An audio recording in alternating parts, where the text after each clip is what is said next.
Let's talk about alternative work schedules. In the last segment, I introduced the idea that maybe you ought to be open a full day on Saturday. And that probably got a slightly negative reaction, I'm guessing, from many of you watching this. And I don't blame you. None of us like to work Saturdays. But there's such a business case for a repair shop to be open a full day on a Saturday that I really think you need to consider it. Now, the one way that you can do this and make everybody happy, because one of your first reactions was, yeah, you dude go tell my guys that they got to work a Saturday. You know, I've tried being open a Saturday and it didn't work. Well, yeah, maybe you tried, 8 to noon on a Saturday or 8 to 1. And you're right, it doesn't work for the reasons we outlined in the last segment. What I would suggest to you is to consider an alternative work schedule, specifically a 4-10 work schedule. What this allows is for your store to be open 10 to 11 hours a day, 6 days a week, with a full staff the entire 6 days. Now, in order to do this, you need 3 teams of technicians.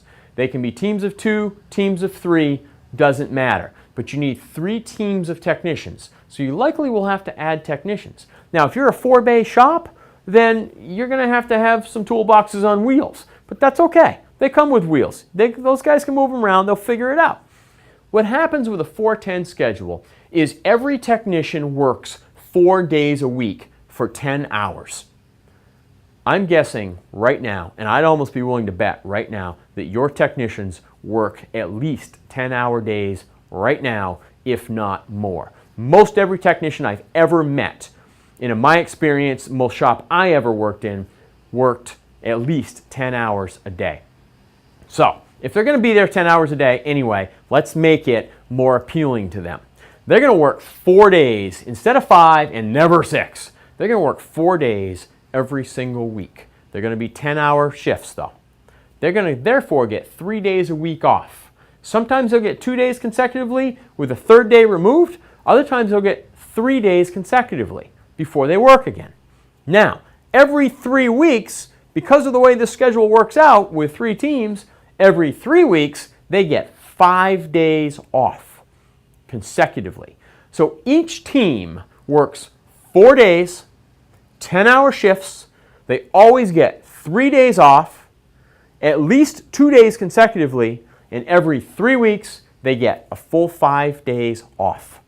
That's your selling point. You get to reap the rewards in that you're open a full 6 days during the week, full shop hours, fully staffed for maximum profitability. You can increase your profits by as much as 20% just by being open on a Saturday. So think about it. That one challenge with a 4-10 schedule, if it's not just in explaining it to your technicians, is in scheduling. There are many pros to a 4-10 schedule, and those I've listed. 6 days, more profitability, full staff, etc., more convenient hours for your customers. The big con is in the scheduling, and that is kind of what scares people off. But don't let it scare you off. Whether you want to use an Excel spreadsheet, an Outlook calendar, or scheduling software. When you buy or upgrade a service management system, ask them about 4-10 scheduling software. Many of the good ones come with it. You can buy apps for it. There's scheduling help out there. Many government agencies, dealerships, and independent repair shops have moved to a 4-10 schedule because of the flexibility it allows their employees and their businesses. Something to think about. Let's talk about your hourly rate, your posted labor rate. How did you get to it? How did you set it? There's a lot more to it than what you might think, and I want you to consider a few things. Most people will pick up the phone and they'll call around and they'll figure out what all the other guys are at and they'll post their rate, close to that. But your hourly labor rate says a lot more about you than what you might think. And I think it's a little overlooked decision in many service operations. Now, if you're an OE dealership, you've got a lot of other factors involved, and you'll want to talk to your factory representatives about where to set your labor rate, and they can certainly help you do that. If you're an independent repair shop, then you don't have as much help.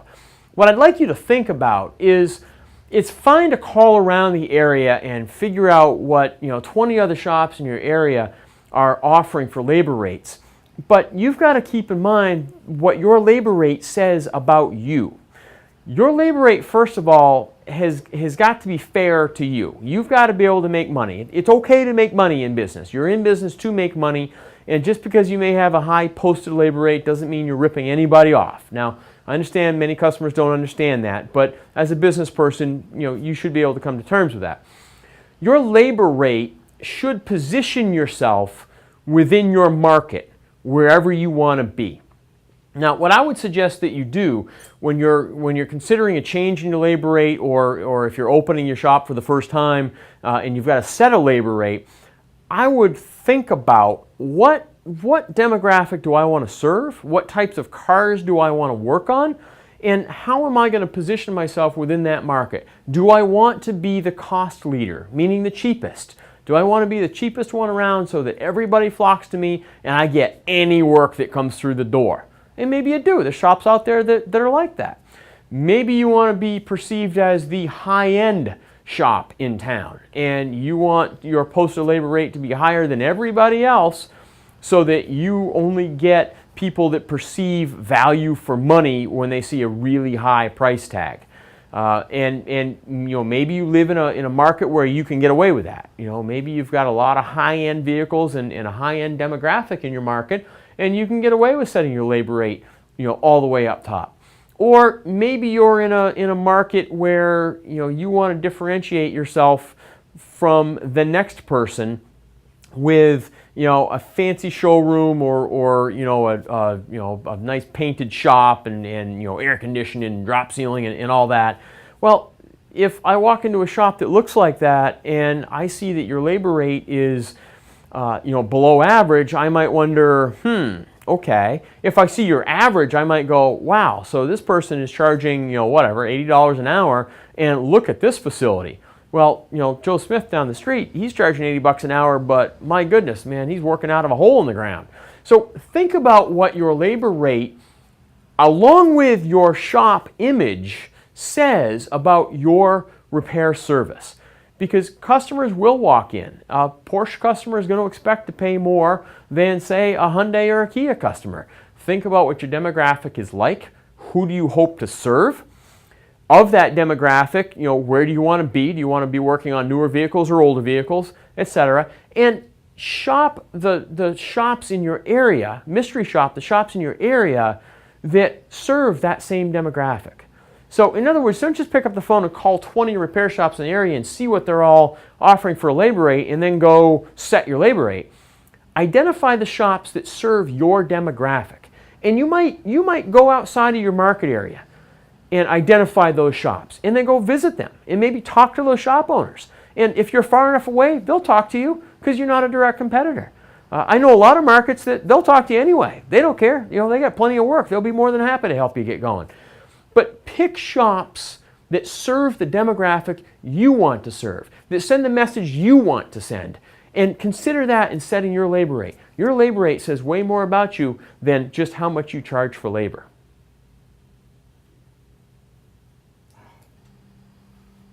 So let's discuss technician efficiency now, because technician efficiency affects a lot of what you do in a repair shop, including effective labor rate. So your technician efficiency, like we mentioned earlier, is the number of actual hours the technicians are physically in the shop working compared to the number of flat rate hours or billed hours that they can produce. Technician efficiency for most organizations, in my opinion, should be at least 100% and never below that. Now, depending on your business and depending on whether or not you have technicians doing jobs other than just working on cars, you may actually have lower than 100% technician efficiency. And if so, that's okay. But 100% technician efficiency means that they're in your store, say 40 hours a week, and they're producing 40 hours of billable time for you. Now, ideally, we want, in a flat rate environment, more than 100% technician efficiency. If you get technicians that are pushing 150% efficiency, yeah, you might start to look at that because they may be producing a few extra hours there that you may want to find out, just exactly how good they are. Usually you look for technicians. Entry-level technicians can be between 100 and 115% efficient. An average flat rate technician can be usually between 110 and 125% efficient. The best of the best are generally 130 to 140% efficient. So technician efficiency relates to productivity, but what affects technician efficiency? Certainly, technician skill set affects efficiency. The more skilled they are, the better training they've had, the more efficient they'll be. Technician experience can certainly affect efficiency. Bay flow or workflow through the shop has a huge effect on technician efficiency. Your scheduling practices will have an effect on technician efficiency. Think about it. If at 8 in the morning they're right straight out in the shop and they're producing 120, 130% efficiency, and then by 10 in the morning, because of poor scheduling practices, there's no work in the shop anymore. Now their efficiency suddenly dropped to 0. So that by the end of the day or the end of the week, their efficiency average may only be around 100%. Even though they were capable of pushing out 120% efficiency when the work was there. So technician efficiency is a combination of many things, including scheduling, including the service writer's ability to dispatch work, the service writer's ability to upsell work.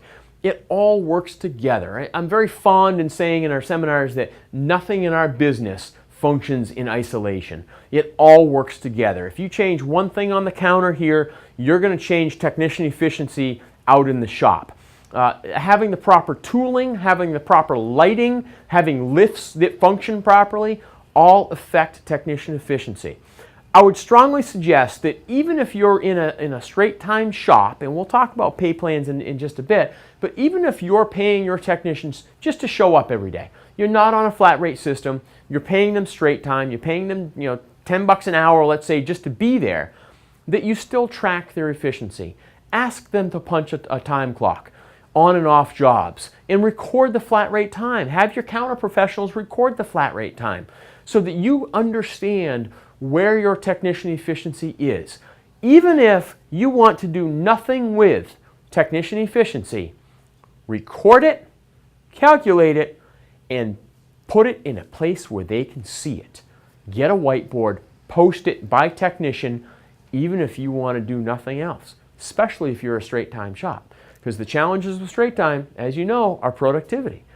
Just seeing the numbers up there, they'll get competitive within their own ranks, and they'll try to push each other and become more productive. So at the very least, record actual hours, have them record flat rate hours, do the math once a week, and post it somewhere on the wall. Technician efficiency, pay attention to it. Everything we've been talking about is wonderful. The customer satisfaction pyramid, building the exceptional service experience, and in the second DVD we'll elaborate on that some more. Talking about fixed right first time, and I got some more on that coming up in just a little bit. In trying to get to trust, and we've talked about building relationships, and we've talked about your hours of operation and employee schedules and technician efficiency and all this, but where does it all begin? And to me, it really all begins with hiring good employees. And since this DVD is titled Service Management Made Simple, as is the book, and there's plenty more in the book if you're interested, I want to discuss hiring. How do we hire good people? Where do they come from? Because good people, as you know, are a real challenge to find. Now, if you're starting out on your own and you're going to be a one-person shop, then more power to you. But at some point, you're going to need to hire somebody. Even if it's just somebody to run the front counter while you turn a wrench, you're going to have to hire somebody. So let's talk about appropriate hiring practices. Be careful in hiring, needless to say.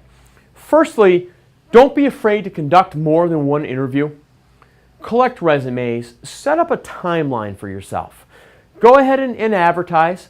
You can spread word that you're hiring through some of the people I like to use are my parts suppliers, my tool guys that come around, the parts distributor salespeople that come around. I just let them know that I'm looking for people. You don't want to attain the reputation in your market as the shop that steals other employees from other shops. I don't want that reputation. I want to collaborate with the other shops because at some point they may need my help and at some point I may need their help. So I don't want the reputation as an employee stealer, if you will. But parts people and tool people talk to many technicians, many service writers, many shop owners all over the place. And there's big advantages to that. So I let them know and let them spread the word, just in casual conversation. Give yourself a fair amount of time to either advertise in the classifieds, advertise online, or let the word spread. And collect resumes during that period of time. Don't be in a big yank to have to fill a spot, fill a bay, get somebody behind the counter. The last thing you want to do is make a real fast decision and then have it come back and bite you in the rear end. So give yourself 2 weeks, 3 weeks, 4 weeks to collect resumes. You can certainly vet people based on resumes, but please, please, please keep in mind, resumes are not the end-all, be-all. Just because it looks good on paper doesn't mean it's going to function well in your operation. Okay, great. So what are you looking for in your operation? Well, to me, and it doesn't matter whether it's your shop or my shop, my number one thing that I'm looking for is somebody willing to learn. I want a willingness to learn. I personally don't care about 40 years of experience.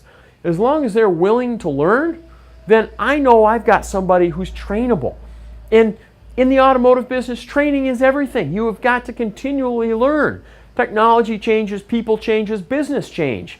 And so you've got to always learn. I want somebody who can learn. I want somebody who plays nice with others. I want somebody who can function in a fast-paced environment when they're interacting with people. And really, it doesn't matter to me whether we're talking about technicians or service writers, and we'll break both out in just a minute, but I want somebody who can interact well with people. I want somebody with typing skills, with computer skills. I want somebody that fits my organization. Okay, great. So maybe you find that on a resume, maybe you don't. Maybe you can discover that in the first interview. But how are you at interviewing? I always took interviewing for granted. I don't know why. I thought it was easy. The older I get and the more experience I have, the more I've discovered interviewing is not an exact science and it's far from easy. Many people are not comfortable interviewing. Many people don't know what questions to ask while interviewing. And I would strongly encourage you, if you're in a position where you just, you don't have a good track record, you keep hiring the wrong people and you're not sure why, well, maybe you ought to look to yourself and maybe you're asking the wrong questions. I might go around to other businesses, maybe non-automotive businesses, and say, hey, can you help me with your interview process? What do you guys use? What kind of questions do you ask? What kind of people do you look for? And write it down. Write all your questions down. During that 2, 3, 4 week period of time where you're collecting resumes, also be writing down questions for the interviews. Go through one interview with everybody. Take the 3, 4, or maybe it's only 1 or 2, even if it's 1. Have them come back for a second interview. The second interview is far more revealing because you've got new questions, they've got new questions, and they've already taken some of their guard down. So don't be afraid to interview more than once. Always write your questions down. And here's a big thing. Don't stick to just what the job description is. Certainly make sure that they understand during the interview exactly what responsibilities they are expected to have. And if there may be additional ones based on skill set, either now or in the future, let them know that. But don't get too hung up on exactly what the job entails or what's in that resume. Ask open-ended questions. I usually want to know, what do you like and what don't you like about this business? How did you get into this business? The last organization that you worked for, what did they do really, really well? I try to stay away from the negatives because anybody looking for a job's usually got a negative from the last employer. If they're looking to leave a job, then they're likely to badmouth that employer, up and down. I want them to tell me, what have they observed that organization did really, really well? And ask them those questions. What do you think organizations can do to improve? How do you feel about attending training? How do you feel about professional development?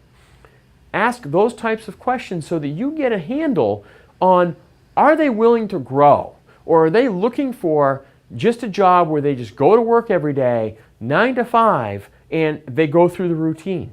Because in the automotive service business, you don't want that person. You want somebody who's motivated. You want somebody who can be the face of your business. You want somebody who can help you grow your business. You want somebody motivated, somebody productive, somebody willing to learn, and somebody who sees positives in the environment and is always looking for improvement. Write your questions down. Do more than one interview. Think outside the automotive box. More on that to come. Let's talk about hiring service writers specifically. The service writer job to me is likely the most difficult in the automotive service industry. It's difficult for a number of reasons. First of all, they've got to be a translator between the customer and what information the technician needs. And then they got to translate what comes out of the technician's mouth into something the customer can understand. They've got to handle challenging situations with potentially disgruntled customers. We expect them to be sales consultants and to be able to upsell service. We expect them to run the business when we're not here. They're the front line in the face of your organization. They're the person the customer sees when the customer comes walking through the door. So what do you want in a service writer, and where do you find that person? I would encourage you to think outside the box a little bit. Look outside the automotive industry, or at least look outside the automotive service industry. There are significant advantages to bringing somebody in who has no knowledge of automotive service operations or any knowledge of the automotive business. Now, your initial reaction might be, look, dude, I don't want anybody with no experience because I just don't have time to train somebody. But think about this. One of the best sales consultants at the service counter I've ever met was a sales consultant in the new car department at a local dealership.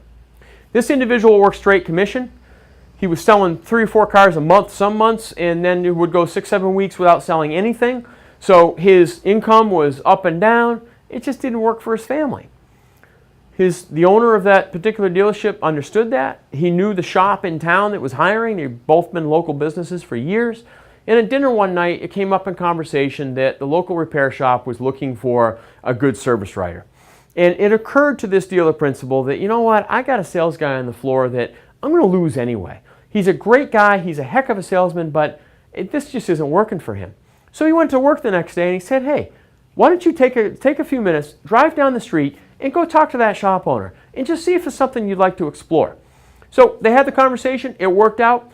What they discovered when he came to work for the service shop, the repair shop, was he was an unbelievable service writer.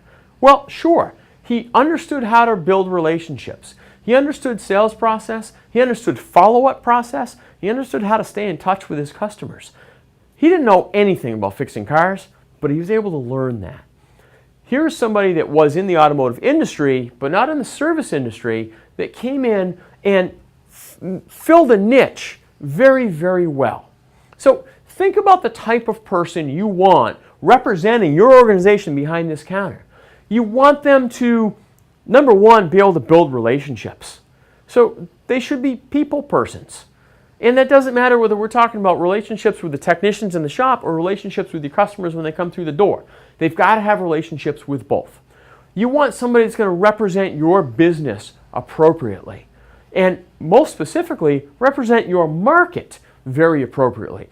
I've watched service organizations hire service writers. They hired a male service writer, a female service writer, and a service writer of Asian descent because they were smack dab in the middle of an Asian community. And they realized that if we hire somebody that can speak a certain dialect of Mandarin, whatever it was, that we might be able to talk to a lot of these customers that we normally wouldn't get. Sure enough, you wouldn't believe what their business did as soon as they hired that Mandarin-speaking service writer. So think about your market, the customers you currently serve, the customers you would like to serve, and the skill set required to serve those customers. You can teach somebody the automotive business, but you can't always teach people skills. So keep that in mind. Other good places to go looking for service writers? Teachers. Teachers can make very good service writers. Why? They've got people skills. And what do we say the whole sales process was about? A bunch of segments ago, we said sales is knowledge and sales is building relationships. What do teachers do? Oftentimes, teachers don't make enough money, and they're looking to expand their income. Sometimes you can even get a seasonal position filled by a teacher. I've known a lot of teachers that were service writers in the summertime, and they taught during the school year. It worked for them. Summer was the busy season at the shop. They needed a job during the summer. They did really, really well. Look outside the automotive industry. Look for people who are relationship builders, who give knowledge, whose job it is to provide knowledge to others, and who are very trainable. I want somebody who is moldable. I want somebody who is trainable. And I want somebody who can come to understand my service operation. So be very, very specific in what you're looking for when it comes to a service writer. You don't necessarily want somebody with service writer experience. I know it sounds counterintuitive, but a lot of service writers may have bad habits. They may have habits from other organizations you don't want in your organization. Think about it. Be patient, do more than one interview, and look outside the automotive industry, because service writers are the face of your business. Keep that in mind. Now that we've talked about hiring service writers, let's talk about the challenge of hiring technicians. And this is an age-old challenge in this industry. There's no simple or easy way of doing this. Essentially, technicians, they can be a funny bunch, as you know. And hiring technicians, you don't always know what you're getting. So the same hiring rules apply. Don't be afraid to do more than one interview with a technician. Put word out through your tool representatives, through your parts representatives, and anybody else you know within the industry. Don't go shopping for technicians. Don't attend training classes just to get in there and talk to technicians and try to steal somebody away from another shop. You really, really don't want that reputation. Because that's going to bring your business down. But don't be afraid to put word out through those that travel the area. Now, what are you looking for in a technician? And most service managers, when I ask them that, or shop owners, when I ask those folks, they say, I want somebody experienced, I want somebody motivated, I want somebody that can turn a wrench and make me some money. Well, okay, but a lot of technicians are a lot of talk too. And you've got to be able to weed out what you're getting. Just looking at a resume doesn't give you that. Even in an interview, it's really, really tough to know what you're getting for a technician, and that's the challenging part. You can know more what you're getting in a service writer through one or two interviews than you'll ever know in interviewing a technician. Beware the technicians that tell you how good they are. In my experience, a technician that tells you how good they are, they're probably not. They're probably average at best.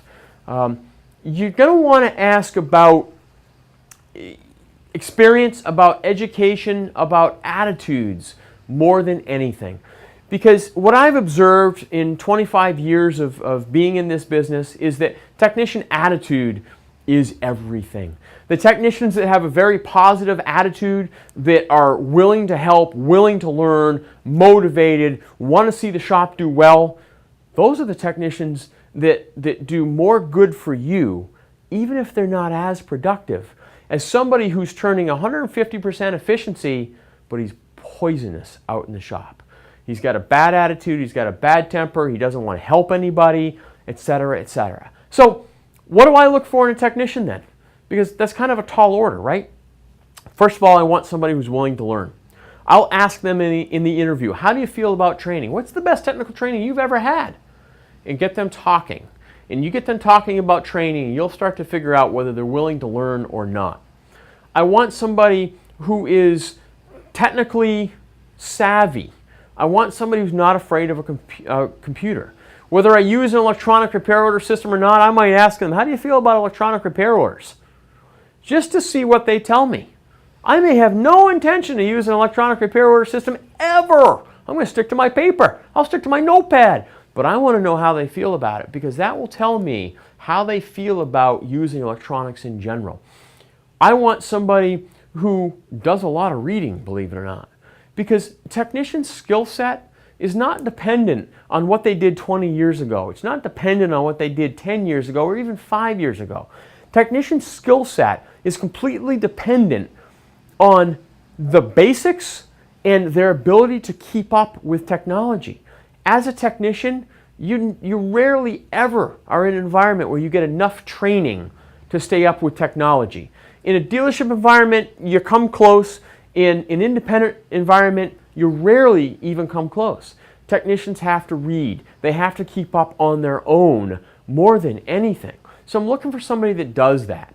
I'm looking for somebody who, does something in their spare time maybe related to working on cars. It tells me that they're really into what they do. But be careful. If it's somebody who is a crew on a stock car on the weekends, well, okay, if he goes racing stock cars, does he know anything about the cars that are in my shop today? If it's somebody that is into remote controlled cars, maybe, because those guys tend to keep up with technology. So think about what questions you're asking, think about what they do in their spare time and how it relates to what you do. Just being into cars isn't enough. If they would rather work on roadsters or muscle cars or old school stuff, that might be a red flag. I might rather have somebody who's into gaming that can understand new scan tools and understand new network systems that are coming down the road and maybe have the base to learn from in those systems. So be thinking about what exact skills you want to see them have. Now, one aspect of a technician that to me is really, really important because of what I'm about to say in a couple of minutes, and that is the ability to mentor others.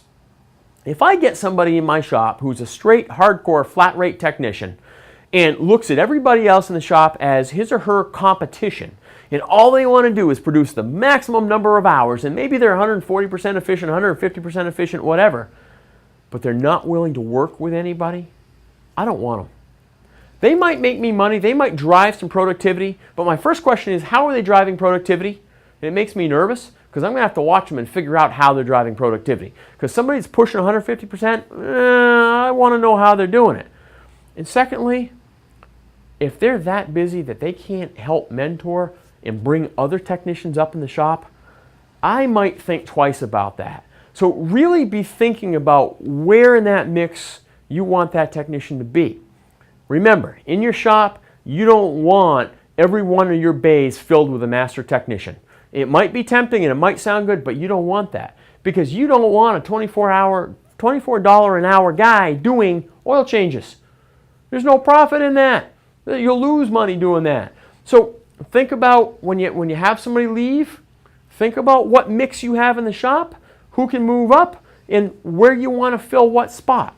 Okay, so there's a lot more to hiring a technician than just finding somebody that's got 20 years experience and used to work for whoever in the area.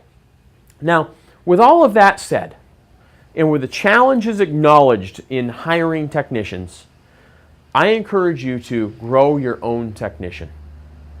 You say, grow my own technician. It's not quite like planting seeds and growing a technician, but it's similar. The seeds that you plant are seeds planted with a local high school or college automotive program. Go speak to the local high school or college automotive instructor. Find out what internship or co-op programs they have. Find out what types of kids that they generally produce. Let them know you're interested in taking on a co-op student or an intern. And it doesn't matter to me whether it's here at the desk or back there in the shop. What I'm looking for is potential. What I'm looking for is an individual that I don't pay a whole lot of money to, if any money at all, who can learn my organization at a young age while I figure out what I have. And if I see somebody who's young, who's got a ton of potential, who's learned my operation, my organization, then I might be in a position to say, hey, when you graduate from whatever program it is, why don't you come see me? I'd be interested in hiring you. Now you get somebody who's a known entity. It's not somebody who walked in off the street that I had to pay $20 an hour to discover, oh my word, they don't fit here. This just isn't going to work. No, if the intern doesn't work or the co-op student doesn't work, it's short-lived. It might only be 3 weeks, it might only be 6 months. Whatever it is, didn't cost you much money, and you know they're moving on anyway.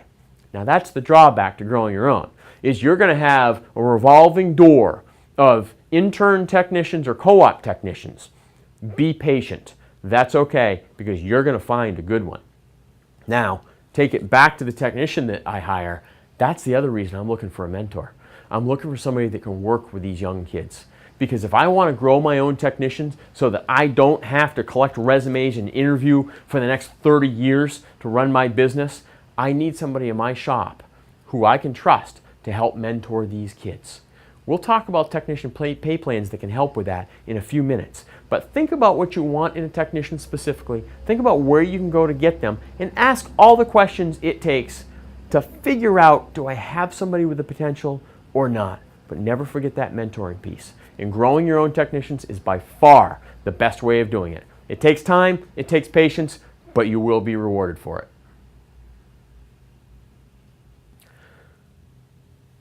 Now that we've spoken about hiring technicians and hiring service writers, let's talk about training.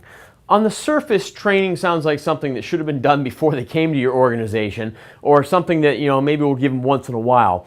But I would like to suggest to you that training should be an integral part of your organization.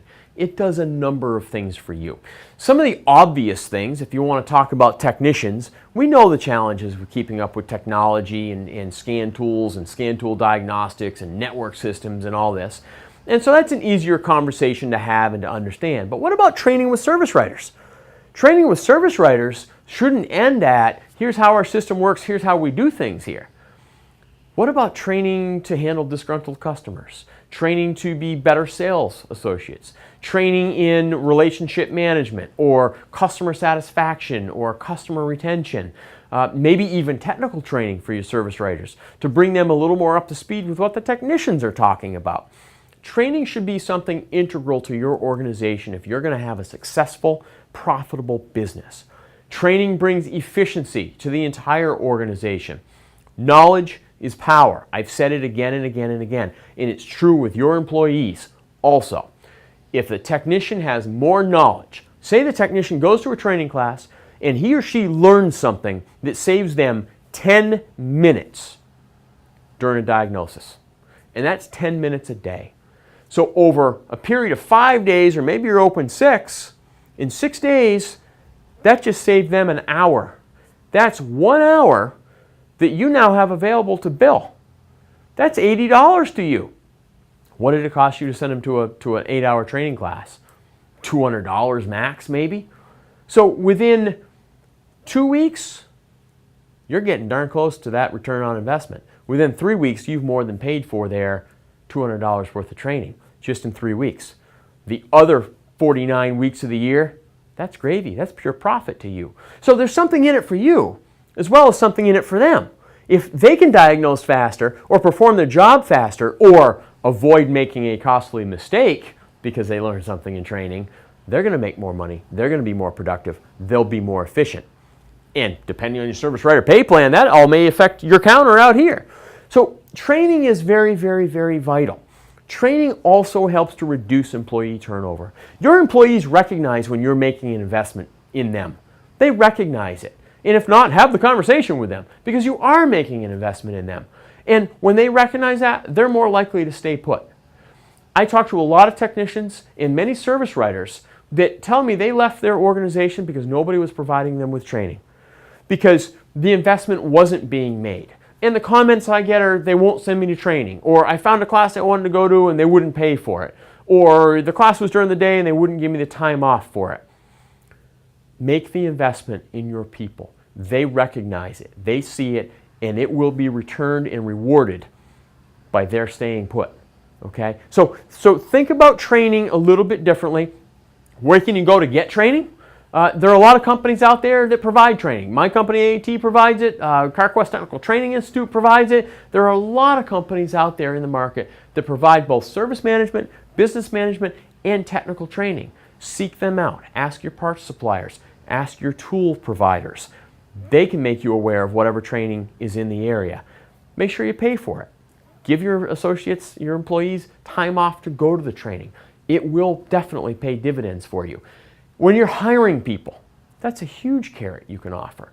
You find somebody good, somebody you really want to come work here at your organization, and you say, and we're going to provide you with some training. They're going to perk their ears right up. And they're going to go, okay, because that's a big incentive. All right, so think about training, business management, Counter training, technical training, training is a huge benefit to your organization. More to come. Continuing our discussion regarding hiring of employees and specifically service writers and technicians, I'd like to spend a little bit of time talking about service writer pay plans. I feel like too often pay plans are just seen as cash for the work done. And to me, especially in a service environment, pay plans are and can be so much more than just that basic compensation. Pay plans should be seen as a tool to guide and grow your business in very specific directions. They can also be seen as a tool for hiring and a tool for retaining good people. It takes some time and it takes some effort and it certainly takes some thought.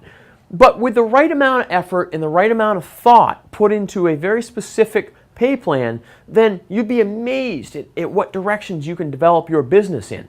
Now, it's always got to be seen as flexible and something that's not set in stone. You're going to want to change these up, not too often, but often enough that it's new and that you can move things in different directions. So, for instance, you may want to incentivize tire sales come the fall, and so you can put a bonus on every tire a service writer sells, or you might want to incentivize something that you recently marketed. And so you might want to incentivize a service writer to push that at the counter, to suggest it more often at the counter because you just marketed. You had a big campaign out there. You may want to incentivize customer satisfaction because maybe you feel or you know that customer satisfaction with the jobs that's being done just isn't where you need it to be. So there's a lot of ways that you can use and manipulate pay plans to incentivize growth in certain areas of your business.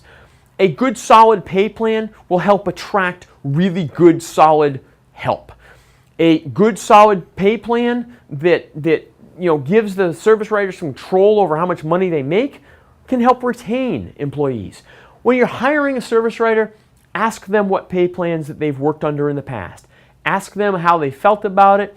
Ask them what they would like to see for a pay plan, and it will help give you a feel for, is this individual motivated? Is this individual just looking for a weekly paycheck?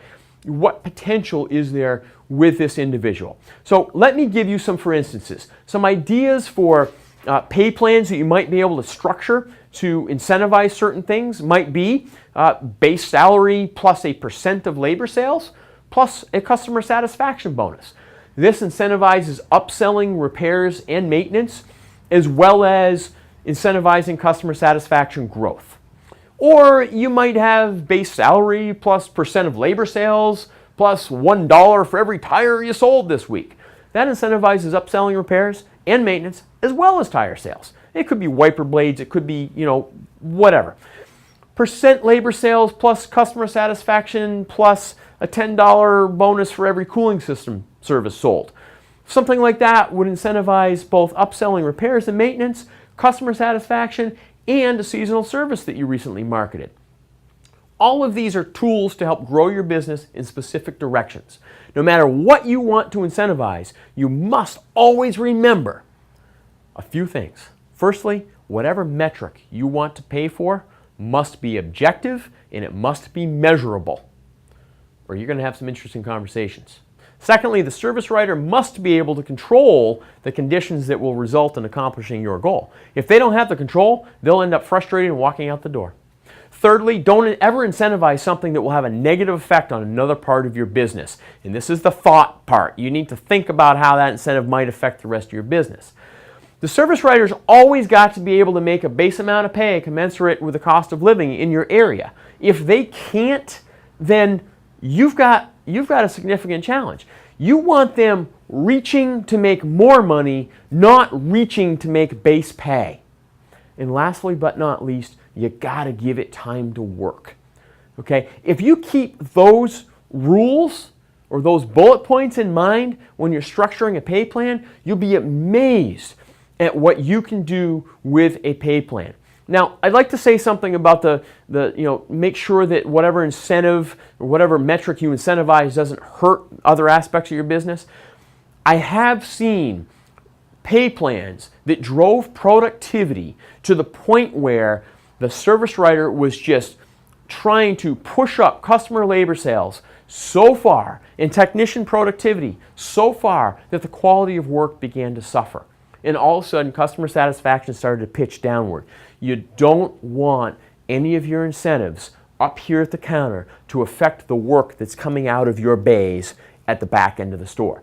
So put some thought into service writer pay plans. Keep in mind what you're trying to accomplish. Keep in mind that you want the service writer stretching to reach a goal, not stretching to reach a paycheck. It's a balancing act. Give it time to work. Don't say after 3 weeks, you know what, our customer satisfaction has not moved, our number of comebacks hasn't changed. Give it 6 weeks, 8 weeks, 10 weeks to work. And if at that point you're not seeing movement in the area that you wanted to see movement in, then reevaluate and think, you know what, is there a variable here that I wasn't accounting for? Maybe the problem isn't out here at the counter, maybe the problem's somewhere else, and I need to keep that in mind. But look at your service writer pay plans as a tool, not just as cash for a job well done, but as a tool to move your business in directions that you want it to grow in. The next segment, we'll talk about technician pay plans. Now that I've put forth some ideas on service writer pay plans, let's talk about technician pay plans. The industry has a number of different ways of paying technicians that many of you are familiar with. One common way is straight time. Many independent shops pay their technicians basically just to show up for work. So they get a straight hourly rate for the amount of time that they're physically in the facility that they're working in. There are pros and cons to every one of these pay plans. The advantages to a straight time pay plan is technicians get paid for any work that they do. If they're asked to clean the shop, they're being paid for it. If they're asked to run the counter out here for some reason, they're being paid for it. If they're asked to shuttle a customer somewhere, they're being paid for it. No matter what they do for work, they're being paid for it. The downside to that is they're also being paid on their coffee break, they're being paid on their smoke break, they're being paid to stand around and chat about what happened Friday night. And therefore, there is very little incentive to drive productivity. Now, some technicians work very, very well in a straight time situation. Some technicians are just as productive working straight time as they are in other pay plan situations. But if you're really looking to drive productivity, straight time isn't the best way of going. Small shops, you can kind of be stuck sometimes in a straight time situation, just because technicians are asked to do a lot more than just perform work on automobiles. Now, the most common pay plan in the industry is the flat rate pay plan, and this drives productivity. There are many people that love flat rate and many people that hate flat rate in the industry. It's definitely got some very strong pros and cons. The biggest pro to flat rate is the productivity driving. What they're getting paid to do is perform work faster than what it would normally take them. So, for instance, if a timing belt on any given vehicle pays by the book 4 hours, and when I say book time, there are a number of organizations, Chilton's, Motor, some OE manufacturers, that have all determined the average amount of time for any given job on any given make, model, year vehicle, and they put it in a book, literally. And so you can get subscriptions to this, you can look this up in a number of different ways. If a timing belt pays 4 hours by book time, and the technician can perform that job in 2 hours, the technician still gets paid for the 4 hours. You, the shop, bills 4 hours, but you've got 2 extra hours because the job only took 2 hours. You've got 2 extra billable hours that you can now fill with other work.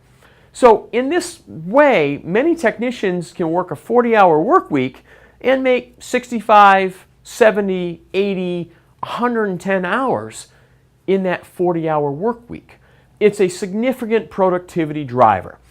You generally pay a technician a flat rate hourly wage less than what you would pay for straight time because they have the ability to produce more hours. So if I'm paying a technician $10 an hour straight time, I would likely pay them $7 an hour flat rate because they're going to make more money in that 40-hour work week than the straight time technician will, but I don't want to pay them $10 an hour because now I'm paying them too much, really. They've got the ability to control their own paycheck. Many technicians like that.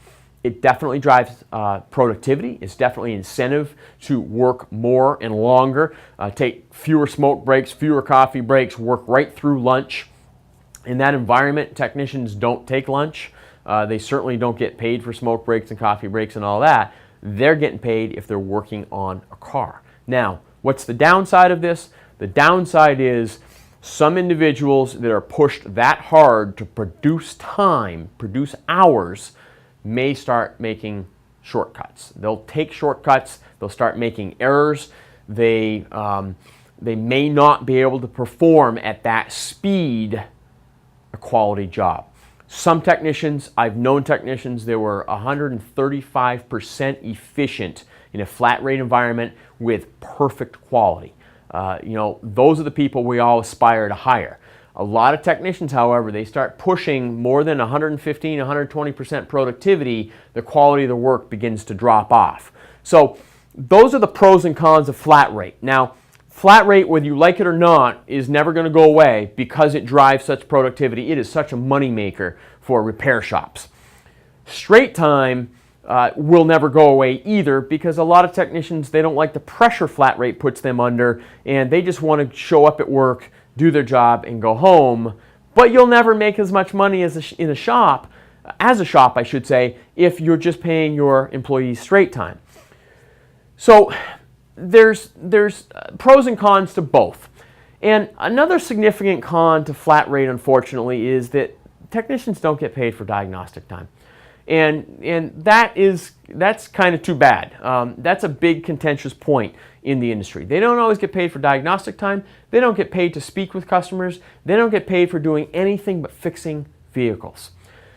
Some technicians will be happy to inform you of that. So we need to figure out a pay plan that drives productivity, pays technicians for diagnostics, pays technicians or incentivizes technicians to help promote certain seasonal specials or products for sale, etc. To me, the best of both worlds is a combination pay plan, combining flat rate and straight time together so that you pay a technician for diagnostics, you pay them to promote certain products and certain services, and yet you're still driving productivity. For instance, you could do something like set up a base pay rate. So I'm going to pay you, Mr. Technician, $10 an hour for the first 40 hours of work that you turn. If you turn 40 hours in a week, and you're here 40 hours in a week, I basically just paid you straight time of $10 an hour. Okay? But Mr. Technician, if you want to make more than that $10 an hour for those 40 hours, I'll tell you what, I'll pay you $2 an hour more. So $12 an hour for any hours that you turn over 40. So for the first 40 hours you make in a week, I'll pay you $10 an hour. If you make 50 hours in a week, you turn 50 flat rate hours in a week, for that additional 10 hours, I'll pay you $12 an hour. You could take it one step further and say, okay, so for anything over 50, I'll pay you $14 an hour. And you can go as far as you want with that. What this does for the technician is it allows them to make a base pay rate. And usually you set the base pay at about something worth 35 hours a week. Because again, you don't want to penalize them for not hitting the 40 mark, but you want them stretching to get more than 40. If you set it at about 35, they can see the light and they can reach 40 fairly easily. It's 40 hours worth of comparable pay, I should say.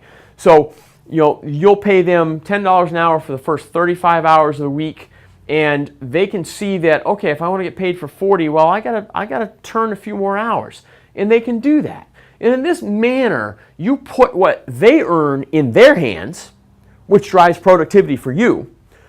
If they can't be more than 110, 115% efficient, just because they physically can't do it anymore, and or they don't have the skill set to do it, maybe they don't have the experience or the knowledge to do it, you're not hurting them in the sense that they're still getting paid 35 hours a week, which is, right on the edge of being able to make a living.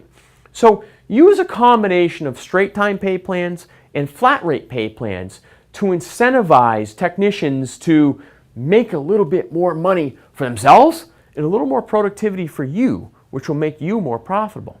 You can also include weekly bonuses on, say upselling of tires or upselling of alignments, upselling of wiper blades, whatever it is you want to do. You can offer technicians, say if you sell more than 100 tires this week, I'll give you a $50 gift card to Best Buy. You can get creative like that. I've seen shops where they played poker with the pay plans. They had a base salary plus a bonus incentive, some sort of production bonus incentive like we've been discussing. And on top of that, for every set of tires they sold or every alignment, the technician got a playing card. And at the end of the month, they had a poker handful of playing cards, and they literally played poker for $200, $300, or gift cards. So you can play games with that. There are companies out there that have pull tabs. Basically, you set money aside and put it into the game, whatever it's a bingo game or a poker game or a pull tab game or scratch tickets, and you set up an incentive that if they hit certain goals, they get to play the game or they get a scratch ticket. And scratch tickets are great because they cost you no money, and the tech's got a chance to win $5, $10, $1 million. Of course, you may lose a tech if you do that, but you get the idea. Incentivize these technicians to be productive, to push certain programs, certain services, certain parts, and use the technician pay plan just like you use the service writer pay plan. Use it as a tool. You can make it fun, you can make it profitable for you and the technician. It's an employee retention tool, and it's a hiring tool. It's a significant carrot. If you tell a technician that looks like it's the person you want, they're a good mentor, they've got the skill set you're looking for, et cetera, and you can look them in the eye and say, look, not only do we provide training, but we have an incentivized base rate pay plan. We're going to pay you 35 hours a week no matter what, and we're going to incentivize you with $10 an hour, $12 an hour, $14 an hour, whatever it is, over these levels. Oh, plus we've got this other little bonus program that if you hit certain other marks, you'll get scratch tickets, you'll get pull tabs, you'll get chances of winning bonus cash. They're going to look at that and they're going to go, wow, that's pretty neat, and you get a better shot at getting them. So think about your pay plans, use your pay plans as tools, and keep up the great work. So we've been discussing technician pay plans, service writer pay plans, hiring employees, and there's something really, really, really important that I want to bring into the picture here because it's more of a big picture item, but it's critical to the success of your organization. And that is the idea of shop meetings. I said it, shop meetings. Nobody wants to have shop meetings. I get it. When I conduct these business management seminars and I bring this up and I say to a group of 40 individuals, who here currently hold shop meetings, and not a single hand goes up, I know what I'm facing. Now, I strongly encourage shop meetings for a number of reasons. First of which, it's all about communication. And I don't care what organization you're talking about. If you can't communicate within the organization, you're going to have some challenges. Now, specific to the automotive repair business, technicians and service writers are two completely different types of individuals, and they often clash. And I see it every day in my classes because I teach technicians, for 4 hours, and I teach service writers for 4 hours, and I get to hear what's said. I've been on both sides of this desk. I've been a technician, I've been a service writer. I get it. Well, you've got, as a shop owner or shop manager, you've got to deal with this. So what do you do? How do you handle it? And I suggest shop meetings as one tool to increase communication. Now, if you're going to do this, there are rules to having a shop meeting. Because if you don't follow the rules, the wheels fall off and nobody wants to have one, and then it doesn't do anybody any good. The first rule is keep it short. 15, 20 minutes maximum. You've got to keep it short. You don't want to get into the challenges with having people come in early or stay late. That's not going to work for your shop meeting. Keep it short. If you keep it short enough, 15, 20 minutes, you can usually fit it in somewhere within the day without hurting your productivity or your normal business flow. So rule number one is short. Rule number 2 is have an agenda. If you don't have an agenda, what happens? And I know what you're saying, because this is the one thing the technicians and service writers all agree on. When I ask that question to either group, they all come back with the same thing. Because if you don't have an agenda, it turns into a, I'll say, complaint session, right? So have an agenda. I like 3s, if you hadn't noticed. Everything's 3. People are going to remember 3 things generally. Have 3 things on the agenda. Talk about whatever incentives you have going on. Talk about quality control. Talk about hours of operation. Use the shop meeting to recognize employees, as well as say, listen, guys, we've had too many comebacks this week. Give me your ideas on what we can do to lower the number of comebacks. Don't use it to be a dictator. Don't use it to say, listen, you know what, John? You had 4 comebacks last week. That's not acceptable. You got to get better or you're done. That's not the way to do it. Say, John, we've had a lot of comebacks this week. As you know, what ideas do you have to reduce these comebacks? What's causing these comebacks? How can I help you reduce the number of comebacks? It sends a very, very different message than just dictating how things are going to be. You work with these people every day. You need them to represent your business, to grow your business, and to keep your customers satisfied. So get their ideas. The power is in the group idea, not just in one person dictating. So rule number 2 was have an agenda. And then rule number 3 about shop meetings is be consistent. I don't care whether you have them once a week, once a month, once a quarter, but please be consistent with them, because consistency, just like consistency sends the message to your customer that they know what they're going to get anytime they walk through the door, consistency in shop meetings sets the tone and sends the message that you're serious about this, that this is a tool that you're going to use, and that it's something important to your organization. So if you don't do shop meetings now, start having shop meetings. Please plan a year's worth of them. If you're going to do it, sit down and do it right. If you're going to have 3 items on an agenda, then great. Have a shop meeting once a month to start with. Write out 12 agendas. That's 36 things. They can be duplicates. That's fine. Maybe you only have 12 things that you're going to repeat. That's okay. Because as time goes on, you'll be able to modify those agendas. But I want you to be able to put it all up front and say, look, every second Tuesday of the month, we're going to have a shop meeting. So short, consistent, and have an agenda. Okay? Think about it, implement it, and keep up the awesome work. Fixed right first time. We spoke in an earlier segment about the customer satisfaction pyramid and how it begins with an exceptional customer service experience. We add to that fixed right first time, and we should be able to get to trust so that when those customers walk through the door, they're willing to drop their key on the counter, walk away, and say, I'll see you at 5 o'clock. I want to talk now about fixed right first time. It begins right here at the counter. It allows the technician to do the best job possible, and I think it may be the most significant aspect to the customer. You see, some customers, they don't have to have that exceptional service experience, even though that's the base of trust. Fix right first time might be enough for them. But no matter what customer walks through your door, no matter what experience that customer has, if you don't get fixed right first time, that whole pyramid falls down. Fixed right first time is the responsibility of everybody in your organization, everybody that engages that customer in that customer's vehicle. And like I said, it starts right here at the service counter. What do we start with? Well, we start with gathering appropriate information. And the responsibility of the service writer to fix right first time begins with that gathering of information. Active listening. Remember we said earlier that many customers feel like they're not listened to? It begins right here. And this is where it starts with fixed right first time. That computer terminal is an awesome device. It saves us a ton of time. It saves us all kinds of information. It allows us to do things we couldn't do 20 years ago. But you know what else that computer terminal is? It's a barrier. is something that we can hide behind now.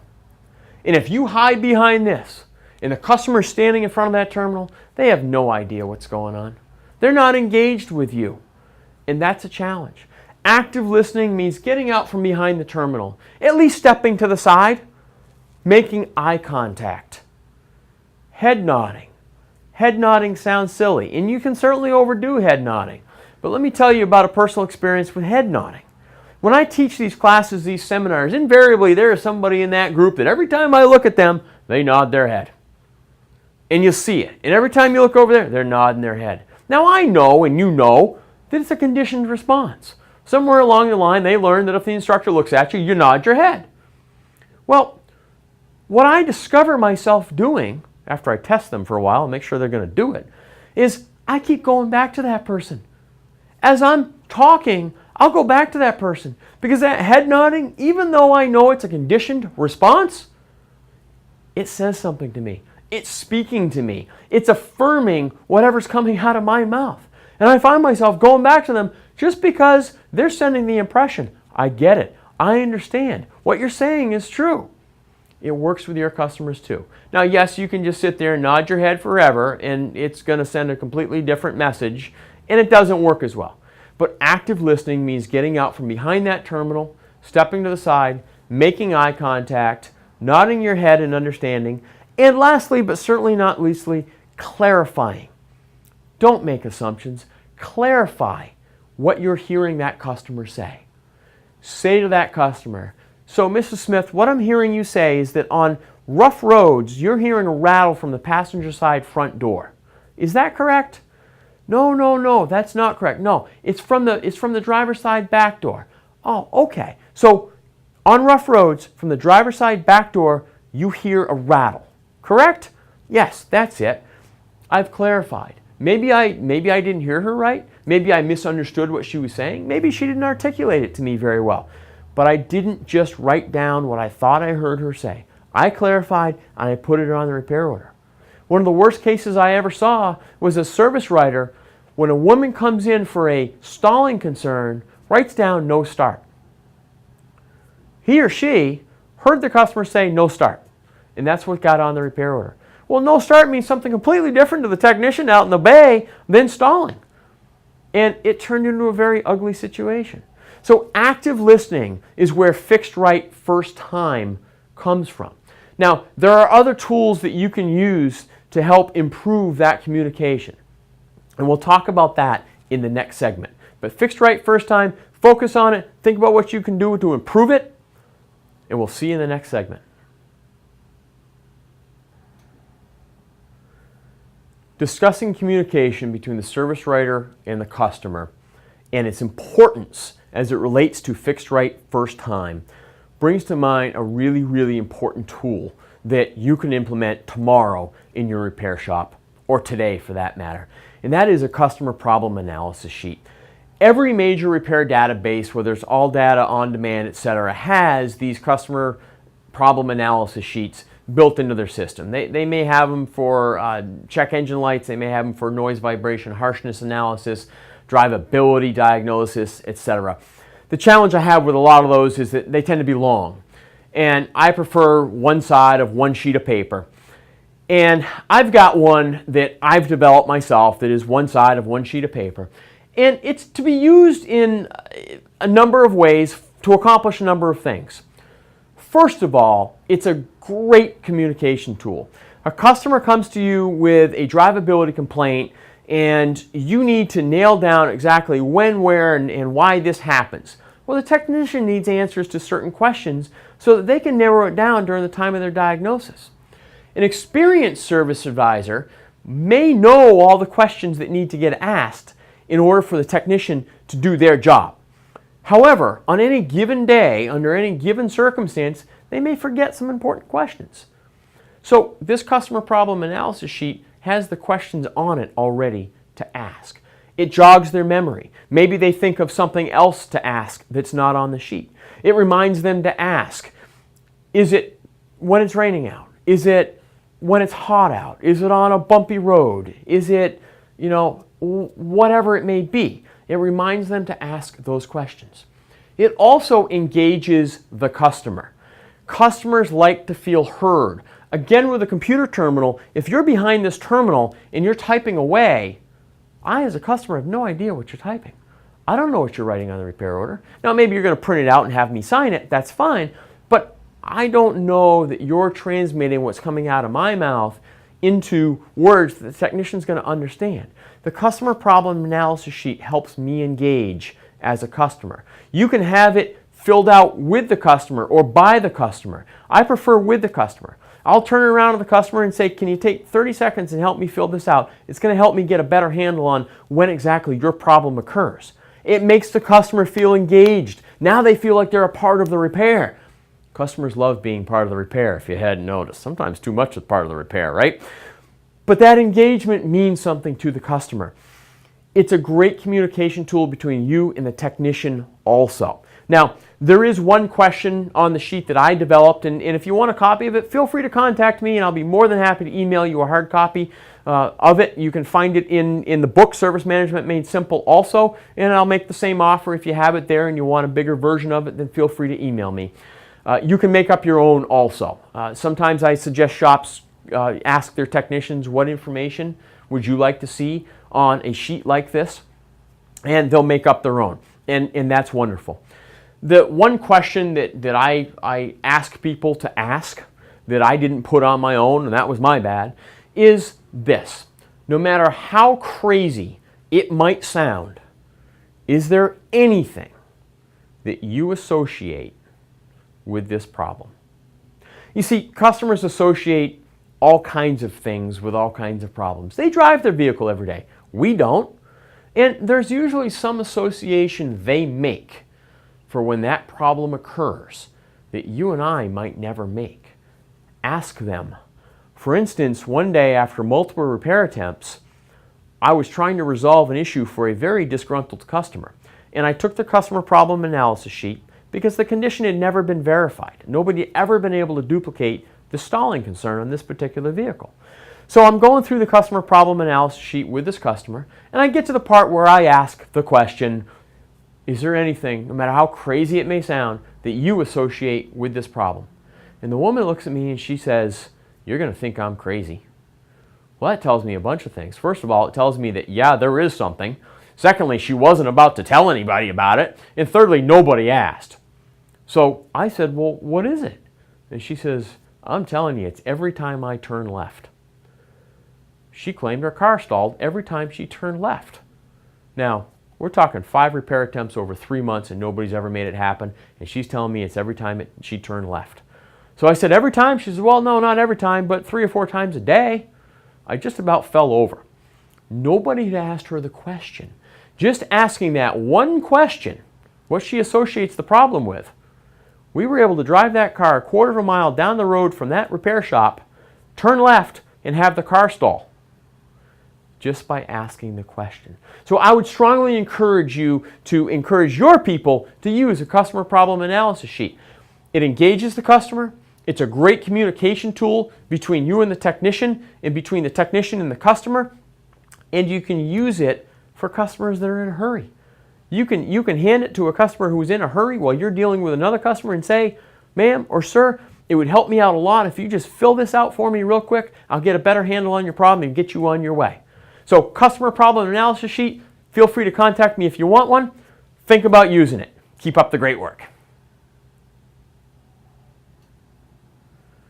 We're to the point now where we can talk about technician responsibility in terms of fixed right first time. In the last segment, we talked about using the customer problem analysis sheet to help the service writer gather information, which is a critical step in ensuring fixed right first time.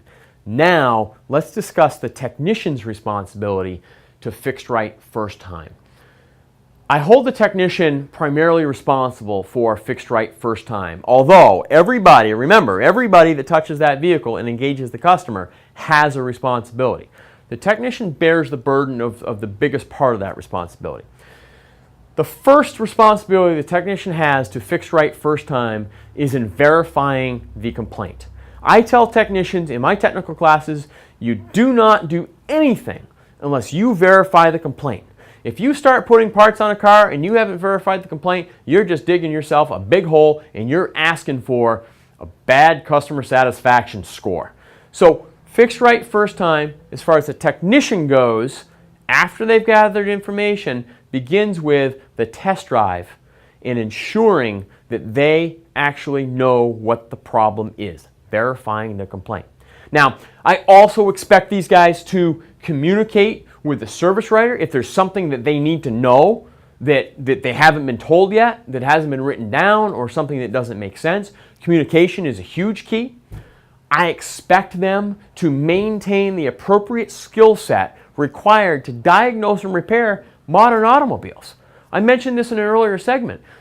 Working on vehicles today is far from simple, and you don't ever get enough training in a shop environment where you are up to speed every single day. Just because you've been told something was accurate today doesn't mean it's accurate tomorrow. I expect technicians to take the initiative and maintain the appropriate skill set.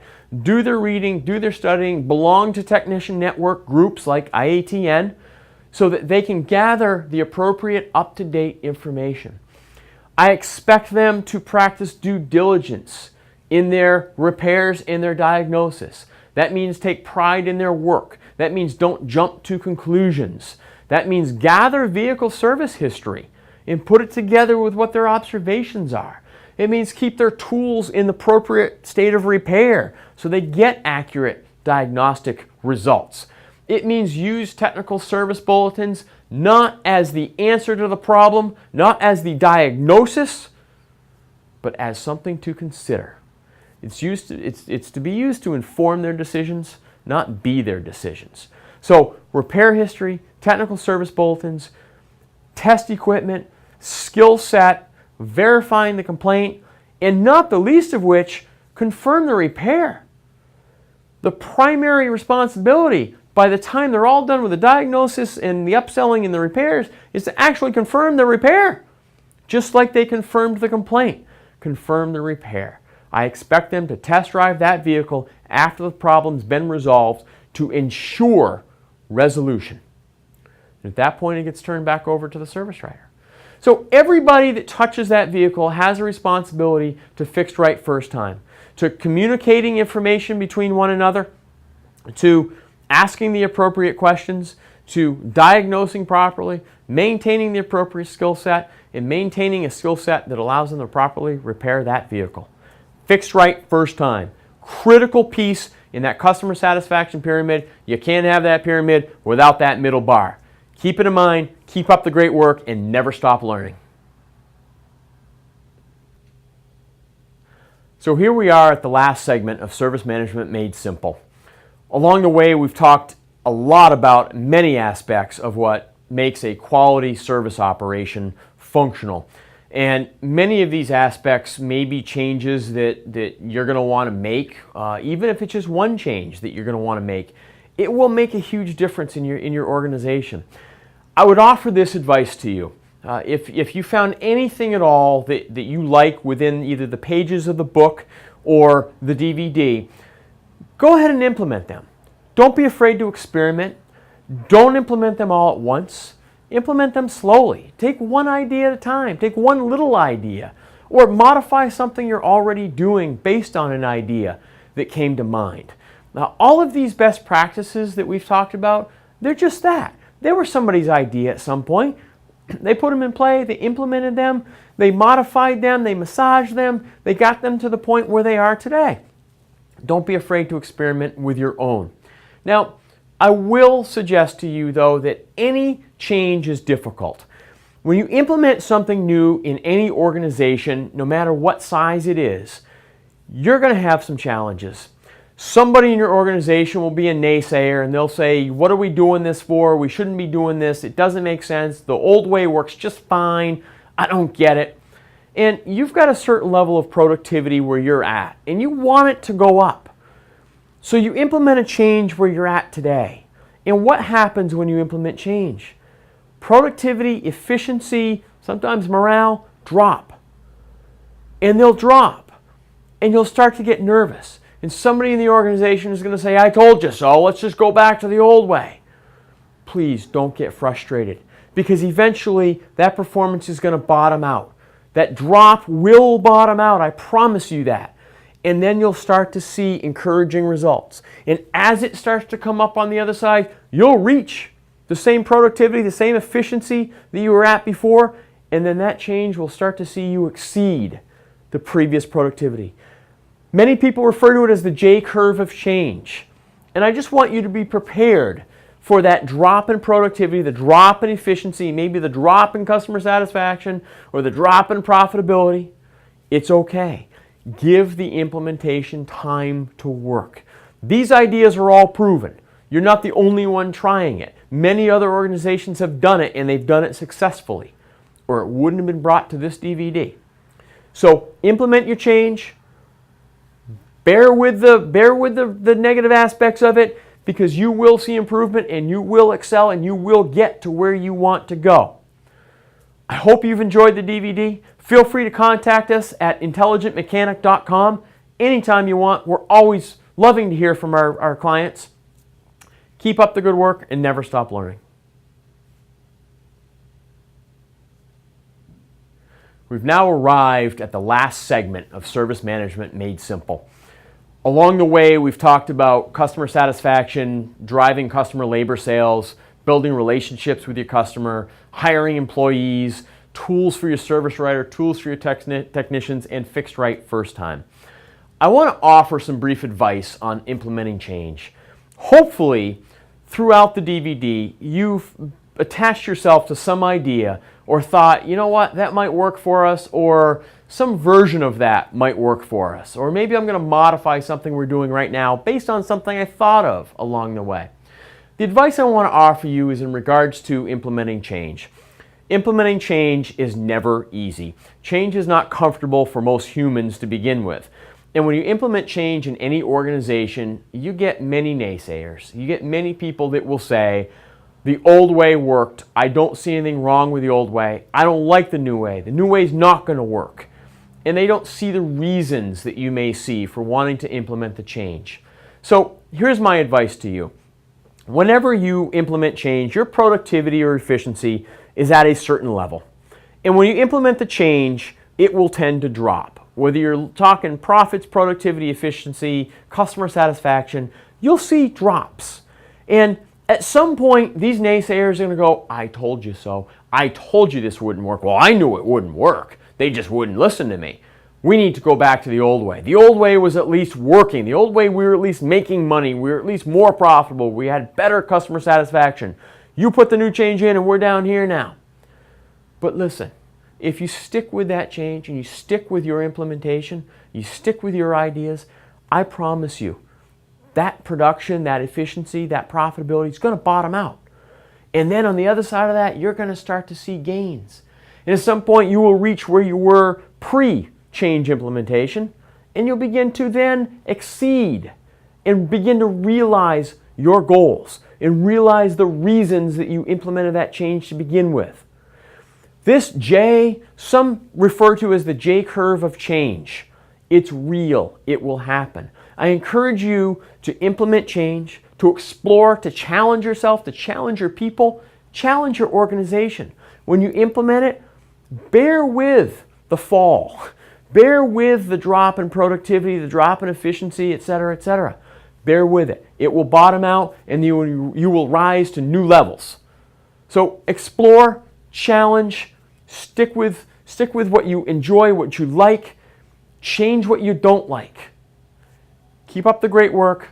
Never stop learning. Always feel free to contact us. We'd love to hear from others in the industry. You can reach us at intelligentmechanic.com.